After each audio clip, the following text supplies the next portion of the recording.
여러분, 아브라함은 원래 어디 사람이었습니까? 갈대아 우르 사람이었습니다. 이 갈대아 우르 땅에는요, 문명과 상업 그리고 학문의 중심지였을 뿐만 아니라 우상 숭배의 중심 도시이기도 하였던 것이죠. 아브라함이 이렇게 성장하였던 그 배경들 속에서는요, 하나님을 찾아볼 수가 없었던 것입니다. 하지만 여러분, 어떻게 이 아브라함이 믿음의 조상이 될 수 있었던 것입니까?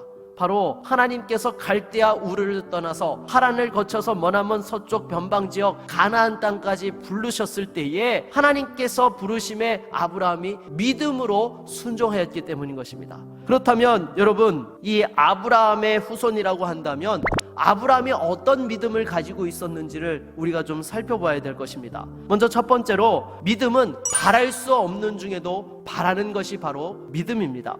아브라함이 이와 같이 후사에 대해서 하나님이 다시 한번 말씀해 주실 때에 그것을 믿음으로 받아들일 수 있었던 이유가 무엇입니까? 하나님이 말씀하셨기 때문인 것입니다. 우리 믿음의 근거는요, 나의 확신이나 바람이 아니에요. 우리 믿음의 근거는 하나님께 있는 것입니다. 이것을 아는 것이 참 중요한 거예요.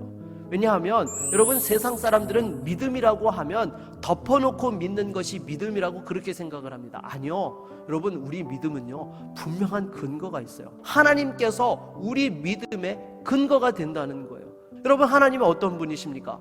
천지를 창조하시고 다스리시고 죽음과 사망의 권세를 깨트리시고 부활하셔서 우리에게 생명을 주시는 하나님이 바로 저와 여러분이 믿는 하나님이라는 것이죠. 그 하나님께서 말씀하시면 그것보다 더 확실한 것이 어디 있겠습니까? 그러기에 여러분, 우리가 무엇보다도 성경 말씀을 잘 알아야 되는 거예요.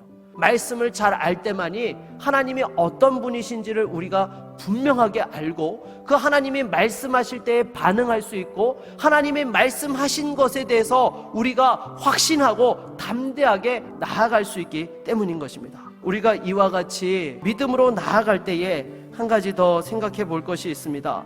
육신의 한계에도 낙심하지 말아야 한다라는 것입니다.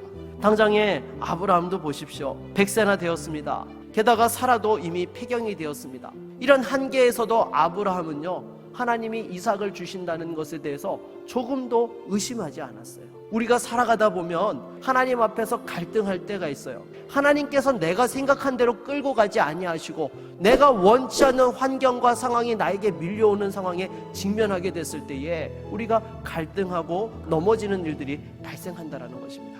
아니요, 여러분, 우리의 생각으로요, 여러분, 하나님을 판단해서는 안 된다는 것입니다.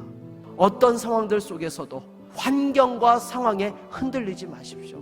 우리 믿음의 근거는 하나님께 있고요, 하나님의 일하시는 방법은 사람의 계획과 뜻과 다르다라는 것을 확신하시고 담대하게 나아갈 수 있는 저와 여러분 모두가 될 수 있기를 바라겠습니다. 그러면 마지막으로, 여러분, 참된 믿음은요, 하나님을 기쁘시게 하는 믿음인 줄로 믿습니다. 여러분, 하나님을 영화롭게 한다는 것은요, 다른 것 없어요. 하나님을 기쁘시게 하면 돼요.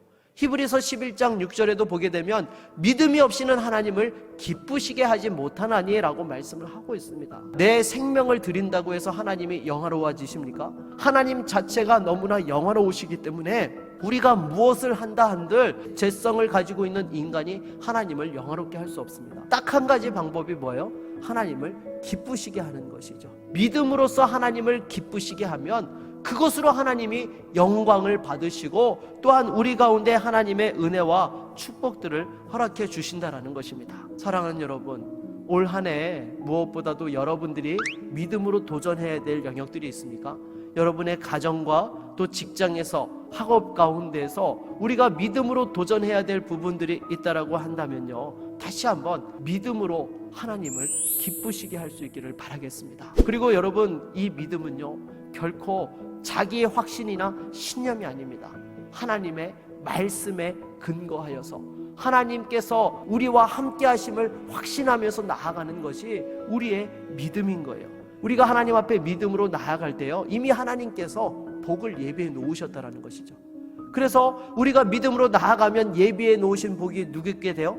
내게 되는 거예요. 저와 여러분에게 그 복이 임하는 거예요. 그런데 우리가 믿음으로 나아가지 않으면요, 그 예비해 놓으신 복이 아무리 많아도 우리에게 부어지지 않는다라는 것입니다. 사랑하는 여러분, 다시 한번 믿음으로 나아가서 여호와 이레의 하나님을 경험하고 그 예비해 놓으신 축복들이 우리 삶의 실제와 누림이 되어질 수 있는 저와 여러분 모두가 될 수 있기를 바라겠습니다.